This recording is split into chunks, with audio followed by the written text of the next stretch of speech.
যখন আমার পাশে কেউ ছিল না, সবাই আমার বিপক্ষে চলে গেছে, তখন আমার হাজবেন্ড আমাকে বসায় আমাকে জিজ্ঞাসা করছে, তুমি কি সত্যি ওই ছেলেটাকে ভালোবাসো বা তুমি কি যেতে চাও?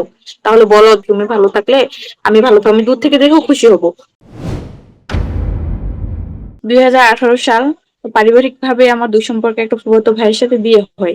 ভালোই চলতেছিল, আমাদের সংসার জীবন ভালোই চলতেছিল। আমার হাজবেন্ড কিন্তু আমাকে খুব ভালোবাসে। টুকটাক আমাদের ভিতর মান অভিমান চলতো বা ঝামেলাঝাটি হইতো, কিন্তু তারপরে আবার আমরা আবার ম্যাচিউরড হয়ে যেতাম, এক হয়ে যেতাম। আমাদের ভিতরে ঝগড়াঝাটি হইলেও বেশি দিন থাকতো না। আমি তো অনেক ছোট মানুষ ছিলাম তখন, বাবার বাসায় আমি কোনো কাজই করিনি। এখানে আসার পরে আমার শাশুড়ি আমাকে বিভিন্ন রকমের কাজ কাম করাইতো। সবটুকু দিয়ে চেষ্টা করতাম করার ভালো মতো।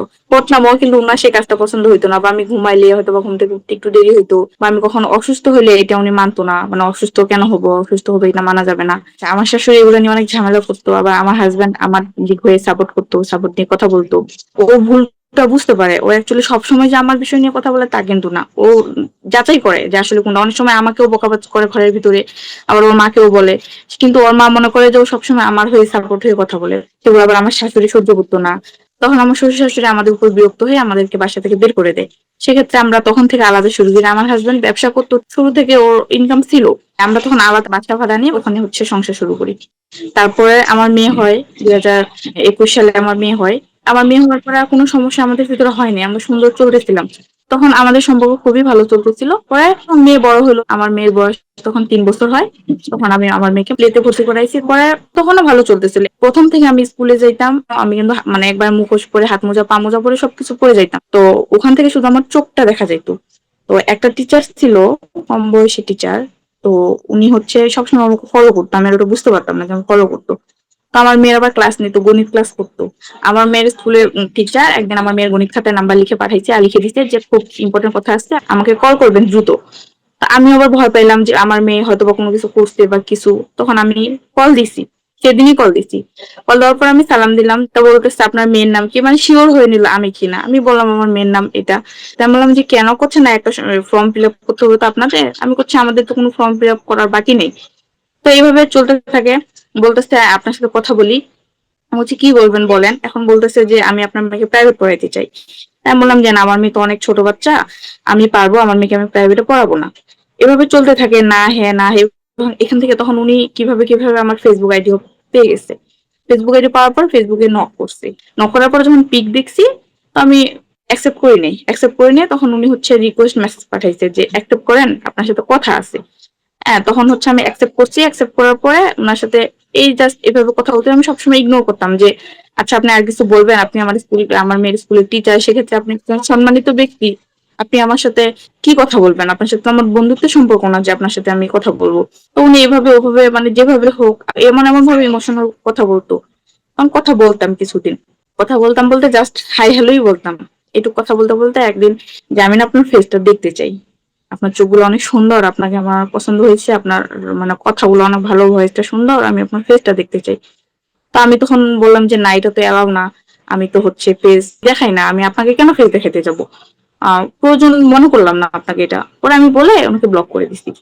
ব্লক করে দেওয়ার পর উনি আবার আরেকটা আইডি দিয়ে আমাকে নক করছে, নাম্বারে বিভিন্ন নাম্বার থেকে ফোন দিচ্ছে। কথা বলি যে বলেন আপনি আমাকে কেন ডিস্টার্ব করতেছেন, আমি আপনার অফিসে জানাই দিব, আপনার হচ্ছে চাকরি চলে যাবে, এরকম করে আমি হচ্ছে ভয় দেখাইতাম। তো উনি ভয় পাইতো না যে হ্যাঁ ঠিক আছে, আমার যে দক্ষতা, আমার একটা চাকরি গেলে 10টা চাকরি হবে। আর নানা রকমের কথা বলতো, ইমোশনাল ইমোশনাল কথা বলতো। সেই কথার মাঝখানে মাঝখানে আবার আমার হাজবেন্ডের সাথে আমার ঝগড়া লাগে। ঝগড়া লাগে, মন মেজাজ খারাপ থেকে, যার কারণে আমার হাজবেন্ডের সাথে আমি কয়েকদিন কথা বলি না। তার সাথে আমার একটু দূরত্ব তৈরি হয়।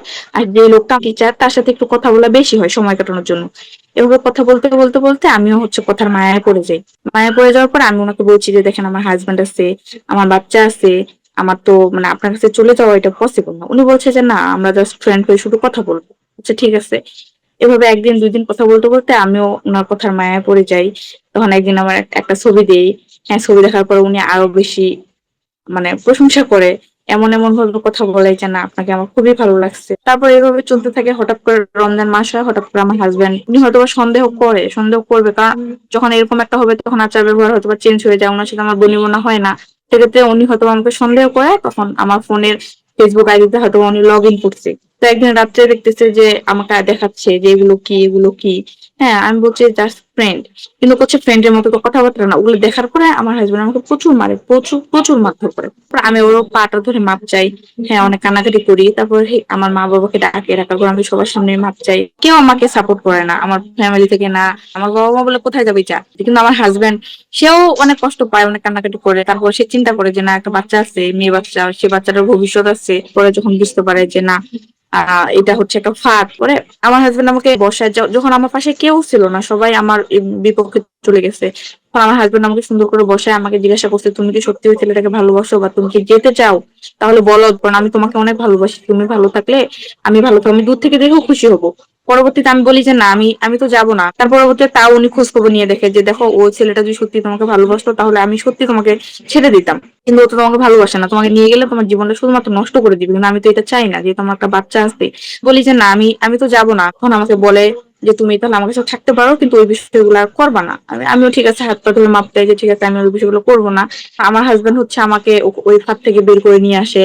তো আমার মনে হয় না যে এরকম ছেলে খুব কমই হবে যে সবকিছু জানার পরেও তারপর স্ত্রীকে এত সুন্দর করে অ্যাকসেপ্ট করে। যেহেতু আমার পাশে কেউ থাকে না, কেউ না, আমার শ্বশুর বাড়ি থেকে কেউ থাকে না, আমার ফ্যামিলি থেকে কেউ থাকে না, আত্মীয় স্বজন কেউ না, কিছুর পরেও আমার হাজবেন্ড আমাকে টোটালি সুন্দরভাবে মেনে নেয়। এখন আমরা আলহামদুলিল্লাহ অনেক ভালো আছি। কিন্তু আমি একটা কথাই বলতে চাই যে বিবাহিত মেয়েদেরকে কখনোই একটা অবিবাহিত ছেলে কখনো ভালোবাসে না, বা কখনো সেটা ওরা বিয়ের আশ্বাস দেয়। হ্যাঁ, ভালোবাসা, প্রচুর ভালোবাসা দেখায়, কিন্তু আসলে ওরা ভালোবাসে না। একটা স্বামী যেভাবে ভালোবাসে একটা স্ত্রীকে, সেভাবে আর কেউ ভালোবাসে না। অবিবাহিত ছেলেগুলা তো কখনোই না। অনেক মেয়েরা ভুল করে যে না, আমাকে অনেক ভালোবাসে, হাজবেন্ডের চেয়েও বেশি ভালোবাসে। কিন্তু না ভাই, হাজবেন্ডের চেয়ে কেউ কখনো বেশি ভালোবাসে না। তো আমার হাজবেন্ডের কাছে আমি সারা জীবন কৃতজ্ঞ থাকবো এই বিষয়টার জন্য, যে উনি এত সুন্দর করে আমাকে একসেপ্ট করে নিয়েছে। হয়তো আমাকে নিয়ে ওনার মনে অনেক কষ্ট আছে, কিন্তু সেটা আমাকে কখনো বুঝতে দেয় না। তো উনি আমাকে অনেক ভালোবাসে, আমি এটা জানতাম, কিন্তু আমিও অনেক অনেক ভালোবাসি।